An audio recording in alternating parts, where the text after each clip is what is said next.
Hey guys, Chris Udemy here. Lovely to see you all again. Apologies for the lengthy hiatus. It has been a busy couple of months with band stuff, with family stuff. I've had a bunch of session work. I've had countless transcription jobs. It's just been absolutely insane, but it is good to be back. I have a massive backlog of solos I'm hoping to get out in the next few months for you guys. But to start that off, we're going to be looking at the Skid Row classic, I Remember You. Let's take a look.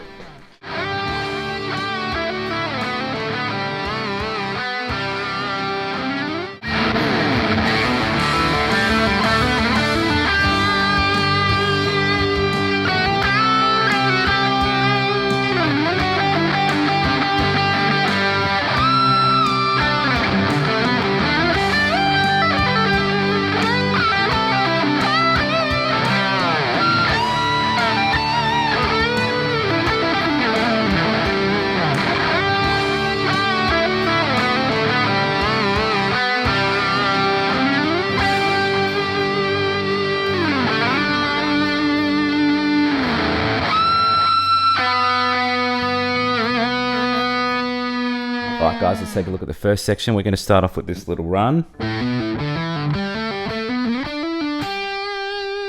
So I've got a hammer-on pull-off going open to open on the 5th, 4th and 3rd string. So I'm going like this. It's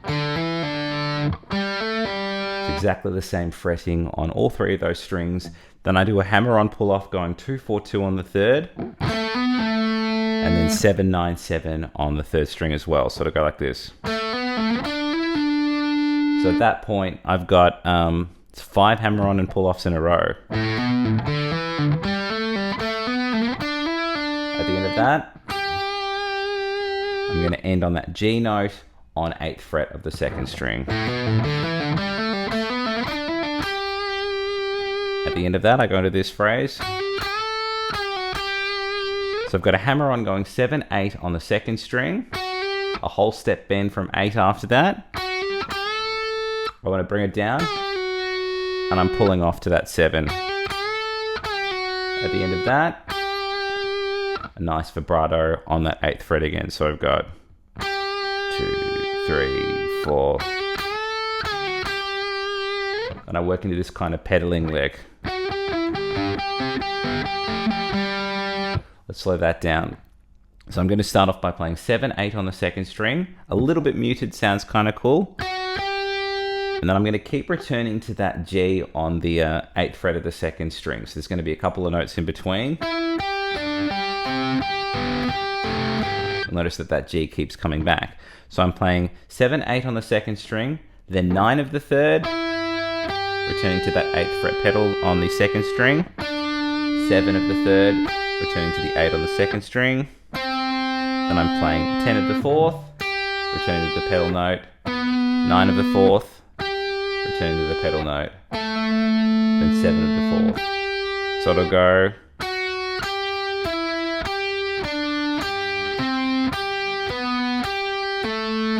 At the end of that, I've just got an open G on the 3rd string. So we've got, at the end of that, I've got a big squeal and a bend from 7 of the 3rd string. And then when I bring it down, I'm just going to hit that note again and give it some vibrato. At the end of that, I'm working into somewhat of, I guess, a sus2 arpeggio. A bit policey, what I've got there. I'm going to be playing 3, 5, 7 from the 6th, 5th and 4th string. Now when I get to that 7th fret, that's going to slide up a whole step to 9th fret. And I'm pulling off to that 5. At the end of that, that 7 slide to 9 with the 5 pull off. It's really hard slow, I don't know why. When you've got a bit of momentum, it's a bit easier to deal with. And then that whole section is going to end with a slide from 7 to 9 on the 3rd string. I'm using my ring finger there. And then we'll get ready for the next section with those fingers, but we'll deal with that in a little bit. So let's have a look at that arpeggio thus far. That's all of the first section. I'm going to go right back to the start and play it from that run, and then we'll do it again even slower with some tabs.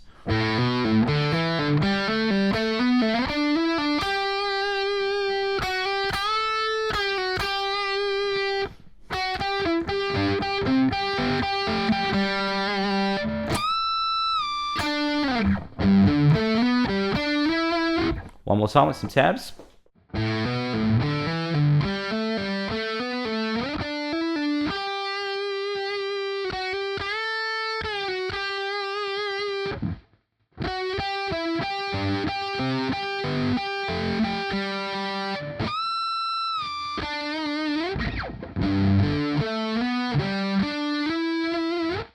All right, guys, let's have a look at the second section. We've just come from this arpeggio. Then from where my ring finger ends, this next section starts with this little power chord shape.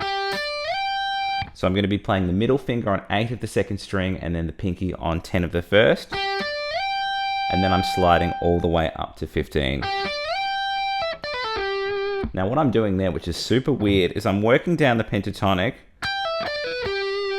On my left hand, I'm playing 15, 12 on the first and second string. I'm pulling off to that, what would be an open note, and then resolving to 12 of the third. But the thing that he does, which is kind of interesting, is there's this crossover bar here where you're kind of tapping a held bar note on 10. So I'm actually playing 15, 12, 10, 15, 12, 10 on the first string and the second string. And then I'm just resolving that on 12 of the third string. So we've got... So as soon as I've held that note, obviously with a bit more gain it will sustain, but I'm sliding the 15, then when I do the crossover, pull off to 12, pull off to 10, and I've got a hammer on from nowhere to establish that new string, and then just playing that 12 on the third string to finish. So we've got... At the end of that, I've got a bend from 14 of the third string, then I want to bend it down with a squeal and then pull off to that 12. So it goes at the end of that.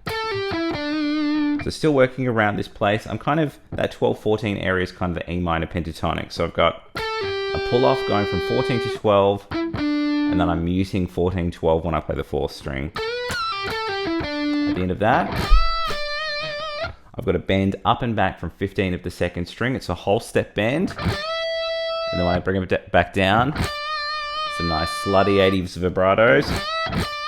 Then at the end of that, now to do that open note with the whammy dive, it's a little bit too annoying to pick it. I just do the Eddie Van Halen trick and pick the open note with my left hand. And then I'm just doing a dive from there. So we got...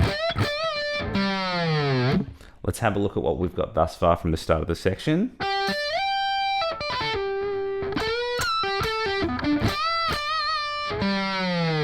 Hopefully that's all making sense. Then I work into this phrase. So what I've got there is 17 of the first string. It's a whole step bend, and then when I bring it down, I'm going to be pulling off to that 15. At the end of that, playing that 17 with some sexy vibrato. Then I work into this phrase. So what I've got here, I'm going to bend 14 up on the third string, and then that triplet's going to go down from the top of the bend, and then I'm pulling off to 12 and hitting 14 at the fourth. At the end of that, let's slow that down. I'm sort of doing like a small pedaling idea here. I'm playing 14 of the third into 14 of the fourth, and then I want to play 12 of the third into 14 of the fourth. So it goes at the end of that. I'm going to pull off from 14 to 12 and then do a grace note slide from 14 to 12 on the fifth string, and then pull that off to 10. So it'll go really slowly.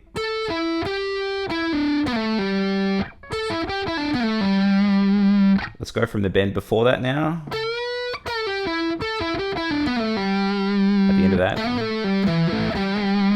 what I've got here is I'm sliding in and out. It's going 12, 14, 12, pulling off to the 10.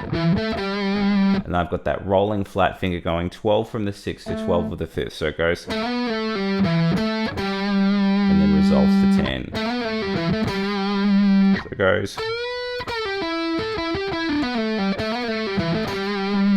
If you want to. Sometimes I find myself doing a cheeky hybrid or chicken pick there. You can add that in if you want to.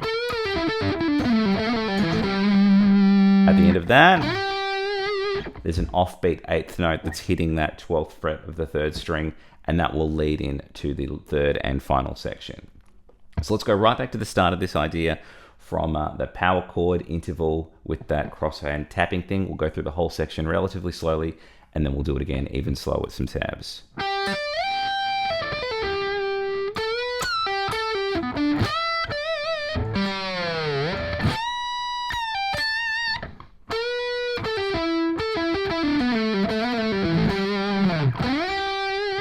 One more time with some tabs.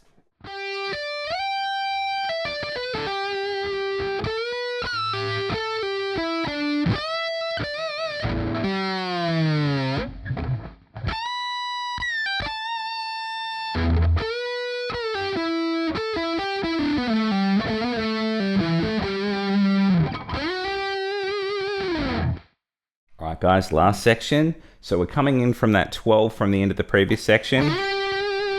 And then I've got, you can do a little squeal if you want. It's probably not necessary. So it's an 11th fret bend on the 3rd string. I'm only going up a semitone and back. Then I've got a hammer on from 9, 11, 9.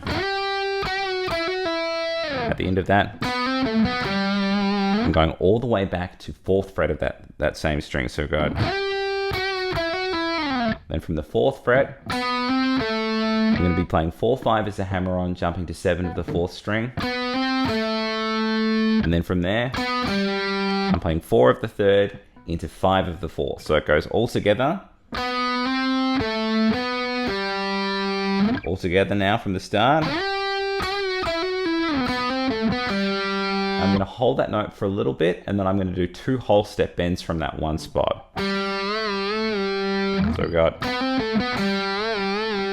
the end of that, we're going to do the double bend back to 4 of the 3rd and then 5 of the 4th again. So it's all around a lot of the same area. It's just getting the phrasing and getting it to sound nice and expressive.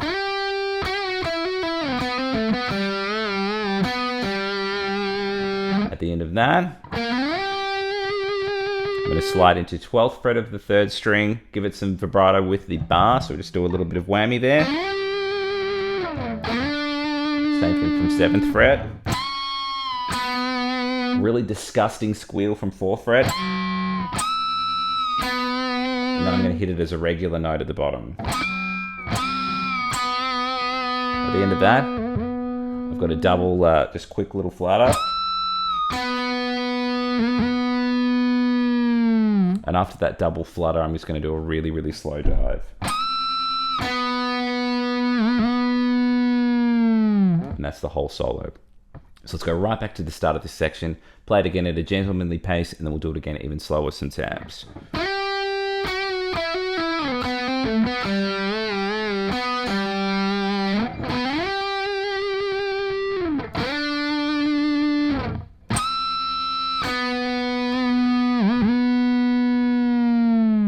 One more time with some tabs.